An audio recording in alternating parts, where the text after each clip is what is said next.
ஹாய்களை viewers, நம்ம யுவா tailoring. இன்னைக்கு என்ன வீடியோ பார்க்க போறோம்னா, கமெண்ட் பாக்ஸ்ல எல்லாருமே பிளவுஸ் வீடியோ போடுங்க அப்படின்னு தொடர்ந்து கமெண்ட் பண்ணிட்டே இருக்கீங்க. அதுக்கான பிளவுஸ் வீடியோ தான் இது.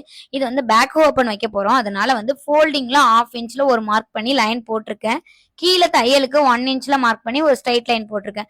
இதுக்கு அப்புறமேலுக்கு பேக் பார்ட்டோட லென்த் அளந்து பார்க்குறேன். 14 வருது. 14 அப்படியே கொண்டு போய் வச்சுட்டு அதுல ஒரு லைன் போட்டிருக்கேன். அதுக்கப்புறம் மேல ஒரு ஷோல்டர் ஜாயிண்ட்டுக்காக 1/2 இன்ச் விட்டுருக்கேன். இது எல்லாத்தையுமே நான் ஸ்ட்ரைட் லைன் போட்டு கனெக்ட் பண்ணி வச்சிருக்கேன். இப்போ நெக்கு இறக்கம் எவ்வளவோ அதை மார்க் பண்ணிட்டு நெக்கோட அகலம் வந்து 2.5 இன்ச் மார்க் பண்ணிட்டு மேலையும் அதே 2.5 இன்ச் இருக்கான்னு பாத்துக்கிறேன். சரி பார்த்து நான் பாக்ஸ் போட்டு வச்சிருக்கேன்.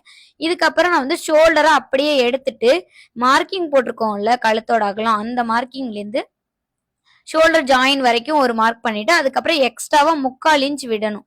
3/4 இன்ச் விட்டதுக்கு அப்புறம் சைடு ஜாயிண்ட் இருக்குல்ல, ஆம் ஹோலும் ஹிப் ரவுண்டும் ஜாயிண்ட் ஆகிற இடம், அந்த இடத்த பிடிச்சி நான் வீடியோல காட்டுறேன். தையலுக்கு மேல வச்சுட்டு ஆம் ஹோல ஒரு மார்க் பண்ணிட்டு அது மேல ஒரு 1/2 இன்ச் எக்ஸ்ட்ரா மார்க் பண்ணணும். அந்த அளவு வந்து 5.5க்கும் ஒரு பாயிண்ட் வருது. அதே 5.5க்கும் ஒரு பாயிண்ட் இங்கேயும் மார்க் பண்றேன். இது எவ்வளவு அகலம் வருதுன்னு பார்த்து 6.5 கிட்ட வருது. அதே இதை இங்கேயும் மார்க் பண்ணி அதை நான் ஒரு பாக்ஸா எல் ஷேப் கன்வெர்ட் பண்ணிக்கிறேன்.